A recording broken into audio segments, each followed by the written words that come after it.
Leviticus 15. The Lord said to Moses and Aaron, "Give the following instructions to the people of Israel. Any man who has a bodily discharge is ceremonially unclean. This defilement is caused by his discharge, whether the discharge continues or stops. In either case, the man is unclean. Any bed on which the man with the discharge lies and anything on which he sits will be ceremonially unclean.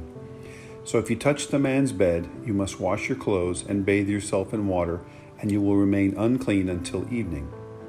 If you sit where the man with the discharge has sat, you must wash your clothes and bathe yourself in water, and you will remain unclean until evening. If you touch the man with the discharge, you must wash your clothes and bathe yourself in water, and you will remain unclean until evening. If the man spits on you, you must wash your clothes and bathe yourself in water, and you will remain unclean until evening. Any saddle blanket on which the man rides will be ceremonially unclean. If you touch anything that was under the man, you will be unclean until evening. You must wash your clothes and bathe yourself in water, and you will remain unclean until evening. If the man touches you without first rinsing his hands, you must wash your clothes and bathe yourself in water, and you will remain unclean until evening. Any clay pot the man touches must be broken, and any wooden utensil he touches must be rinsed with water. When the man with the discharge is healed, he must count off 7 days for the period of purification. Then he must wash his clothes and bathe himself in fresh water, and he will be ceremonially clean. On the 8th day, he must get 2 turtle doves or 2 young pigeons and come before the Lord at the entrance of the tabernacle and give his offerings to the priest. The priest will offer 1 bird for a sin offering and the other for a burnt offering. Through this process, the priest will purify the man before the Lord for his discharge. Whether a man has an emission of semen, he must bathe his entire body in water, and he will remain ceremonially unclean until the next evening. Any clothing or leather with semen on it must be washed in water, and it will remain unclean until evening. After a man and a woman have sexual intercourse, they must each bathe in water, and they will remain unclean until the next evening. Whenever a woman has her menstrual period, she will be ceremonially unclean for 7 days. Anyone who touches her during that time will be unclean until evening. Anything on which the woman sits or lies during the time of her period will be unclean. If any of you touch her bed, you must wash your clothes and bathe yourself in water, and you will remain unclean until evening. If you touch any object she has sat on, you must wash your clothes and bathe yourself in water, and you will remain unclean until evening. This includes her bed or any other object she has sat on. You will remain unclean until evening if you touch it. If a man has sexual intercourse with her and her blood touches him, her menstrual impurity will be transmitted to him. He will remain unclean for 7 days, and any bed on which he lies will be unclean. If a woman has a flow of blood for many days that is unrelated to her menstrual period, or if the blood continues beyond the normal period, she is ceremonially unclean. As during her menstrual period, the woman will be unclean as long as the discharge continues. Any bed she lies on and any object she sits on during that time will be unclean, just as during her normal menstrual period. If any of you touch these things, you will be ceremonially unclean. You must wash your clothes and bathe yourself in water, and you will remain unclean until evening. When the woman's bleeding stops, she must count off 7 days. Then she will be ceremonially clean. On the eighth day, she must bring 2 turtle doves or 2 young pigeons and present them to the priest at the entrance of the tabernacle. The priest will offer 1 for a sin offering and the other for a burnt offering. Through this process, the priest will purify her before the Lord for the ceremonial impurity caused by her bleeding. This is how you will guard the people of Israel from ceremonial uncleanliness. Otherwise they would die, for their impurity would defile my tabernacle that stands among them. These are the instructions for dealing with anyone who has a bodily discharge, a man who is unclean because of an emission of semen, or a woman during her menstrual period. It applies to a man or woman who has a bodily discharge, and to a man who has sexual intercourse with a woman who is ceremonially unclean. Leviticus 16. The Lord spoke to Moses after the death of Aaron's 2 sons, who died after they entered the Lord's presence and burned the wrong kind of fire before him. The Lord said to Moses, "Warn your brother Aaron not to enter the most holy place behind the inner curtain whenever he chooses. If he does, he will die. For the ark's cover, the place of atonement, is there, and I myself am present in the cloud above the atonement cover. When Aaron enters the sanctuary area, he must follow these instructions fully. He must bring a young bull for a sin offering and a ram for a burnt offering. He must put on his linen tunic and the linen undergarments worn next to his body. He must tie the linen sash around his waist and put the linen turban on his head. These are sacred garments, so he must bathe himself in water before he puts them on. Aaron must take from the community of Israel 2 male goats for a sin offering and a ram for a burnt offering. Aaron will present his own bull as a sin offering to purify himself and his family, making them right with the Lord. Then he must take the 2 male goats and present them to the Lord at the entrance of the tabernacle. He is to cast sacred lots to determine which goat will be reserved as an offering to the Lord and which will carry the sins of the people in the wilderness of Azazel. Aaron will then present as a sin offering the goat chosen by lot for the Lord. The other goat, the scapegoat chosen by lot to be sent away, will be kept alive, standing before the Lord. When it is sent away to Azazel in the wilderness, the people will be purified and made right with the Lord. Aaron will present his own bull as a sin offering to purify himself and his family, making them right with the Lord. After he has slaughtered the bull as a sin offering, he will fill an incense burner with burning coals from the altar that stands before the Lord. Then he will take 2 handfuls of fragrant powdered incense and will carry the burner and the incense behind the inner curtain. There in the Lord's presence, he will put the incense on the burning coals so that a cloud of incense will rise over the ark's cover, the place of atonement, that rests on the ark of the covenant. If he follows these instructions, he will not die.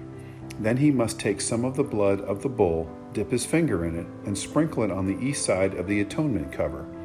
He must sprinkle blood 7 times with his finger in front of the atonement cover. Then Aaron must slaughter the first goat as a sin offering for the people and carry its blood behind the inner curtain. There he will sprinkle the goat's blood over the atonement cover and in front of it, just as he did with the bull's blood. Through this process, he will purify the most holy place, and he will do the same for the entire tabernacle because of the defiling sin and rebellion of the Israelites. No one else is allowed inside the tabernacle when Aaron enters it for the purification ceremony in the most holy place.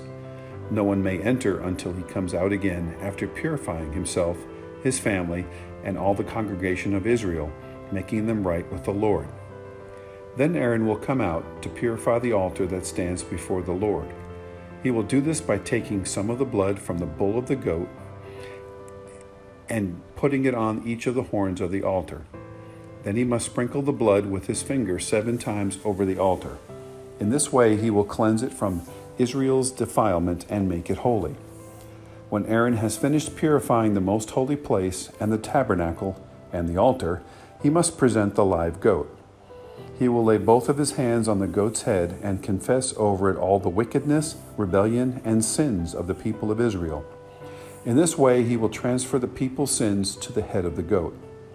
Then a man specially chosen for the task will drive the goat into the wilderness. As a goat goes into the wilderness, it will carry all the people's sins upon itself into a desolate land. When Aaron goes back into the tabernacle, he must take off the linen garments he was wearing when he entered the most holy place, and he must leave the garments there. Then he must bathe himself with water in a sacred place, put on his regular garments, and go out to sacrifice a burnt offering for himself and a burnt offering for the people. Through this process, he will purify himself and the people, making them right with the Lord. He must then burn all the fat of the sin offering on the altar. The man chosen to drive the scapegoat into the wilderness of Azazel must wash his clothes and bathe himself in water. Then he may return to the camp. The bull and the goat presented as sin offerings, whose blood Aaron takes into the most holy place for the purification ceremony, will be carried outside the camp. The animal's hides, internal organs, and dung are all to be burned. The man who burns them must wash his clothes and bathe himself in water before returning to the camp. On the 10th day of the appointed month in early autumn, you must deny yourselves. Neither native-born Israelites nor foreigners living among you may do any kind of work. This is a permanent law for you. On that day, offerings of purification will be made for you, and you will be purified in the Lord's presence from all your sins. It will be a Sabbath day of complete rest for you, and you must deny yourselves. This is a permanent law for you. In future generations, the purification ceremony will be performed by the priest who has been anointed and ordained to serve as high priest in place of his ancestor Aaron. He will put on the holy garments and purify the most holy place, the tabernacle, the altar, the priests, and the entire congregation. This is a permanent law for you to purify the people of Israel from their sins, making them right with the Lord once each year. Moses followed all these instructions exactly as the Lord had commanded him. Leviticus 17. Then the Lord said to Moses, "Give the following instructions to Aaron and his sons and all the people of Israel. This is what the Lord has commanded. If any native Israelite sacrifices a bull or a lamb or a goat anywhere inside or outside the camp, instead of bringing it to the entrance of the tabernacle to present it as an offering to the Lord, that person will be as guilty as a murderer. Such a person has shed blood and will be cut off from the community. The purpose of this rule is to stop the Israelites from sacrificing animals in the open fields. It will ensure that they bring their sacrifices to the priest at the entrance of the tabernacle, so he can present them to the Lord as peace offerings. Then the priest will be able to splatter the blood against the Lord's altar at the entrance of the tabernacle, and he will burn the fat as a pleasing aroma to the Lord. The people must no longer be unfaithful to the Lord by offering sacrifices to the goat idols. This is a permanent law for them to be observed from generation to generation. Give them this command as well. If any native Israelite or foreigner living among you offers a burnt offering or a sacrifice, but does not bring it to the entrance of the tabernacle to offer it to the Lord, that person will be cut off from the community. And if any native Israelite or foreigner living among you eats or drinks blood in any form, I will turn against that person and cut him off from the community of your people, for the life of the body is in its blood. I have given you the blood on the altar to purify you, making you right with the Lord. It is the blood given in exchange for a life that makes purification possible. That is why I have said to the people of Israel, you must never eat or drink blood, neither you nor the foreigners living among you. And if any native Israelite or foreigner living among you goes hunting and kills an animal or bird that is approved for eating, he must drain its blood and cover it with earth. The life of every creature is in its blood. That is why I have said to the people of Israel, you must never eat or drink blood, for the life of any creature is in its blood. So whoever consumes blood will be cut off from the community. And if any native-born Israelites or foreigners eat the meat of an animal that died naturally or was torn up by wild animals, they must wash their clothes and bathe themselves in water.